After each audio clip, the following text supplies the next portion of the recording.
Genesis 3. Now the serpent was more crafty than any of the wild animals the Lord God had made. He said to the woman, "Did God really say you must not eat from any tree in the garden?" The woman said to the serpent, "We may eat fruit from the trees in the garden, but God did say, you must not eat fruit from the tree that is in the middle of the garden, and you must not touch it, or you will die." "You will not surely die," the serpent said to the woman, "for God knows that when you eat of it, your eyes will be opened, and you will be like God, knowing good and evil." When the woman saw that the fruit of the tree was good for food and pleasing to the eye, and also desirable for gaining wisdom, she took some and ate it. She also gave some to her husband, who was with her, and he ate it. Then the eyes of both of them were opened, and they realized they were naked. So they sewed fig leaves together and made coverings for themselves. Then the man and his wife heard the sound of the Lord God as he was walking in the garden in the cool of the day. And they hid from the Lord God among the trees of the garden. But the Lord called out to the man, "Where are you?" He answered, "I heard you in the garden, and I was afraid because I was naked, so I hid." And he said, "Who told you that you were naked? Have you eaten from the tree that I commanded you not to eat from?" The man said, "The woman you put here with me, she gave me some fruit from the tree, and I ate it."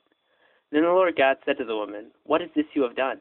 The woman said, "The serpent deceived me, and I ate it." So the Lord said to the serpent, "Because you have done this, cursed are you above all the livestock and all the wild animals. You will crawl on your belly, and you will eat dust all the days of your life. I will put enmity between you and the woman, and between your offspring and hers. He will crush your head, and you will strike his heel." To the woman he said, "I will greatly increase your pains in childbearing. With pain you will give birth to children. Your desire will be for your husband, and he will rule over you." To Adam he said, "Because you listened to your wife and ate from the tree about which I commanded you, you must not eat of it. Cursed is the ground because of you. Through painful toil you will eat of it all the days of your life. It will produce thorns and thistles for you, and you will eat the plants of the field. By the sweat of your brow you will eat your food, until you return to the ground, since from it you were taken, for the dust you are, and to dust you will return." Adam named his wife Eve, because she would become the mother of all the living. The Lord God made garments of skin for Adam and his wife, and clothed them. And the Lord God said, "The man has now become like one of us, knowing good and evil.